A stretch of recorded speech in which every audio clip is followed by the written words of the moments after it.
सभ्यता के महान रहस्यों में आ, एक है कि बहुत कम समय में, लगभग 100 वर्षों में, यहाँ बहुत तेज़ी से गिरावट आई और ये पूरी तरह खत्म हो गया। आपको क्या लगता है, इसका कारण क्या है? क्या हुआ होगा? मुझे लगता है कि आर्कियोलॉजी की यह एक विफलता है कि वे सही तरीके से यह नहीं देख पाते कि वास्तव में क्या हो रहा था। मुझे लगता है कि उन शहरों की अधिकांश जनसंख्या 20 से 40 किलोमीटर से अधिक दूर नहीं गई होगी। उन्होंने अपनी खुद की खेती शुरू की और वे टूटे-फूटे पुराने घरों में रहते थे। और पुरातत्व शास्त्र की दृष्टि से ऐसा लगता है कि तब कोई भी शहर के केंद्र में नहीं रहता था।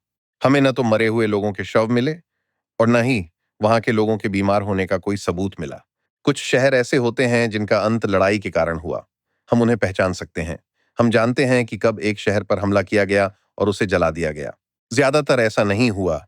लोग चले गए और दूसरी जगहों पर पलायन किया। और ऐसा लगता है कि यहीं वर्ष 800 और 900 के बीच शीर्ष पर मौजूद कुलीन वर्ग की एक महत्वपूर्ण संख्या, जिनमें से अधिकांश उत्तरी ग्वाटेमाला के जंगलों में रहते थे, वहां से चले गए। और वे दोनों ही समाज बिल्कुल अलग अलग दिशाओं में चले गए। हो सकता है कि उनमें से कुछ ग्वाटेमाला के ऊंचे इलाकों में चले गए और बचे हुए युकाटन के क्षेत्र में चले गए। तो इसके बाद चिचेन इट्जा शहर युकाटन की अगली प्रमुख राजधानी बन जाता है। लेकिन अगर सटीक रूप से कहें तो इट्जा शब्द उन लोगों को संदर्भित करता है जो पेटेन इट्जा झील के आसपास के क्षेत्र में रहते थे, जो ग्वाटेमाला के उत्तरी भाग में स्थित है। और सभी माया इस बारे में बहुत स्पष्ट हैं कि इट्जा नए विचारों के साथ प्रवासी के रूप में आए और चिचेन इट्जा का निर्माण किया। इसलिए वे अभिजात वर्ग, जो अब अपने शहरों में नहीं रह सकते थे, वे बस चले गए और अपनी दुकान कहीं और लगा ली। तो गिरावट क्यों आई? इसका कारण क्या था?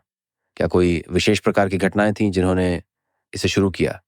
क्या यह एक विचार था जिसने समाज को बदल दिया? हम अभी भी इस पर बहस कर रहे हैं। मुझे नहीं लगता कि इसका कोई एक कारण है। मुझे लगता है कि इंसान जटिल होते हैं। इसके लिए कई चीजें जिम्मेदार हो सकती हैं।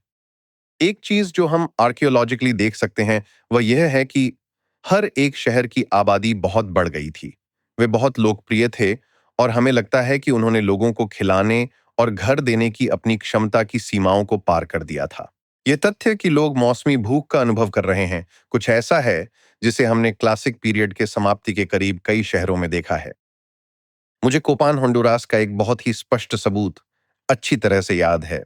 कोपान एक खूबसूरत शहर था जिसमें 17 राजाओं की वंशावली थी। शहर के केंद्र में पाए गए अंतिम राजाओं और कुलीन लोगों की कब्रें हमें महत्वपूर्ण जानकारी देती हैं, जिनमें दांतों की अपनी भूमिका है। जब आप बड़े हो रहे होते हैं और मौसमी रूप से पर्याप्त भोजन नहीं मिल रहा होता है, तो वे आपके दांतों के इनेमल में दिखने लगते हैं। इसे डेंटल हाइपोप्लासिया कहा जाता है। और यदि कोई अक्सर मौसमी रूप से भूखा रहता है, तो उनके दांतों में ऐसी लाइंस आ जाती हैं। और कोपान छोड़ने से पहले माया की अंतिम पीढ़ी, यहां तक कि अमीर लोगों में भी मौसमी रूप से भूखे रहने के निशान मिले हैं। तो वहां जरूर कोई ना कोई समस्या थी। लेकिन मुझे यह भी लगता है कि यह एक अजीब बात है। यह कोई साम्राज्य नहीं था। यह ग्रीस की तरह स्वतंत्र नगर राज्यों का समूह था। उनमें से कुछ सहयोगी थे और कुछ दुश्मन थे। एक बड़ा गृहयुद्ध या लड़ाई थी जो क्लासिक काल के अंत में सुलझ गई थी। तो अगर यह यूरोप होता, तो विजेताओं ने कब्जा कर लिया होता, हारने वाले जहां चाहे वहां भाग गए होते। लेकिन जब उन्होंने उन शहरों को छोड़ दिया जो स्वतंत्र थे, तो सभी चले गए, युद्ध जीतने वाले और हारने वाले दोनों।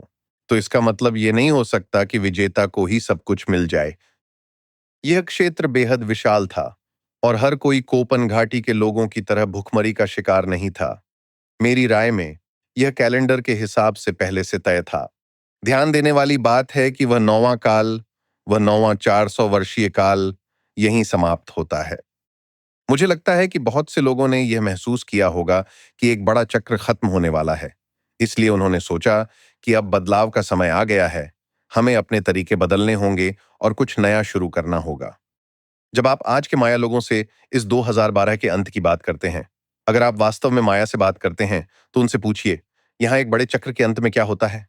और वे आपसे कहेंगे कि चक्र नवीनीकरण और परिवर्तन का समय होता है।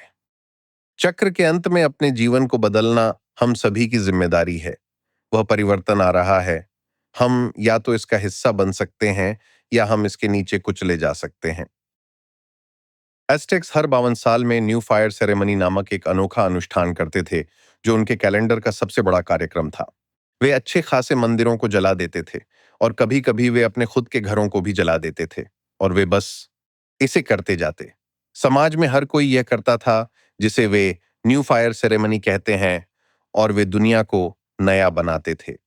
तो मुझे लगता है कि मेरी पर्सनल थ्योरी है कि माया ने 9वें बख्तून के अंत में यह निर्णय लिया कि दुनिया को नवीनीकृत करने का समय आ गया है।